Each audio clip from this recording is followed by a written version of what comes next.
Vous savez, cette séquence compétitivité, on l'attendait depuis longtemps. Parce que pour être franc,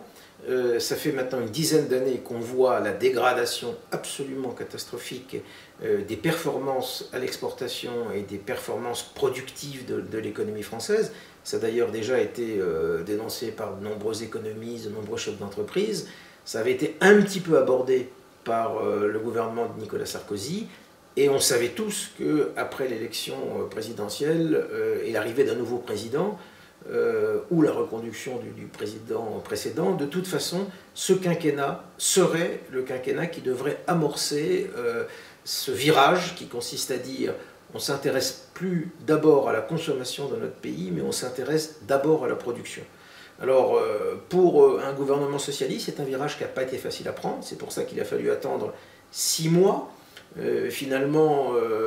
les premiers mois n'ont pas tellement été, les premiers mois donc du quinquennat de François Hollande n'ont pas tellement été orientés sur ce point. Et puis, comme souvent en France, on a fait appel à un expert, on a fait appel à un rapport d'experts. Vous vous souvenez peut-être que Nicolas Sarkozy avait utilisé Jacques Attali pour faire un rapport lorsqu'il est arrivé à l'Élysée. Un rapport très intéressant d'ailleurs, mais très touffu avec plusieurs centaines de propositions. Et là, c'est Louis Gallois qui se retrouve avec un rapport beaucoup plus ciblé, qui d'ailleurs va aboutir à quelques dizaines de propositions, j'allais dire seulement et non pas quelques centaines, centrées sur effectivement la question de la compétitivité de l'économie française. Alors ce rapport, comme toujours, il est fabriqué par des gens qui sont rencontrés, des consultations, donc des bruits qui circulent, une façon de faire un peu du teasing, à la fois pour tester des mesures, et puis il va se cristalliser sur la question de la TVA, ou on peut le dire d'une autre façon, sur la question de la modification de l'assiette des charges sociales pour les entreprises. Là aussi c'est un vieux débat. On l'appelait dans le temps le débat sur la TVA sociale, on l'a appelé ensuite le débat sur la TVA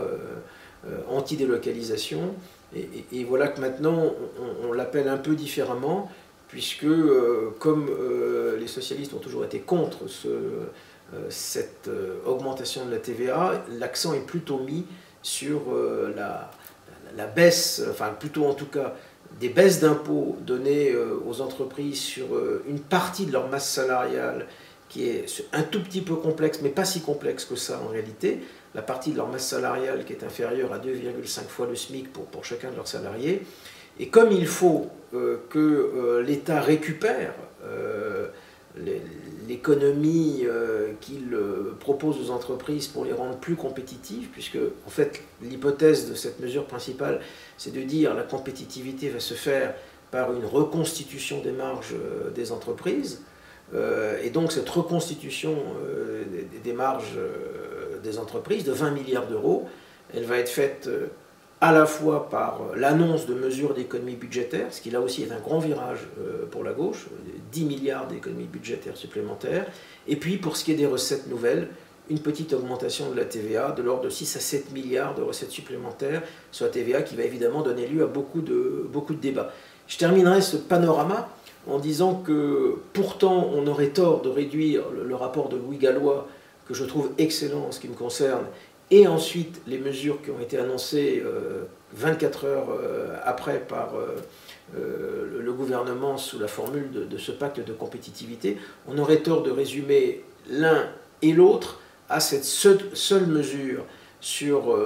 alors Louis Gallois voulait une baisse explicite des cotisations sociales. Le gouvernement ne baisse pas les cotisations sociales, mais donne une réduction d'impôts qui est l'équivalent d'une baisse des cotisations sociales. On aurait tort de résumer ce pacte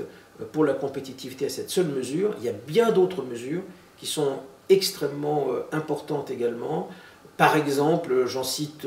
deux simplement, mais l'une dont on a également parlé un peu moins, mais on en a quand même un peu parlé, qui est la mise en place de cette fameuse banque publique d'investissement, avec le fait que le gouvernement nous annonce que 90% des mesures et des engagements qui seront pris par cette banque publique d'investissement seront faits de façon décentralisée, seront faits près du terrain, et ça c'est très très important. Et puis j'en cite une seconde, alors qui est passée pratiquement totalement inaperçue, mais qui pour moi est très importante, et je trouve ça dommage qu'elle soit passée inaperçue. J'espère que ça ne veut pas dire qu'elle sera enterrée avant d'être éventuellement mise en perspective. C'est la création d'un label France, c'est-à-dire le fait de se dire que la compétitivité, c'est évidemment beaucoup la question des charges sociales, ce qu'on appelle la compétitivité coût sur le coût du travail, mais c'est aussi beaucoup la compétitivité hors coût, c'est-à-dire tout ce qu'on fait pour pouvoir vendre mieux et bien des produits de meilleure qualité.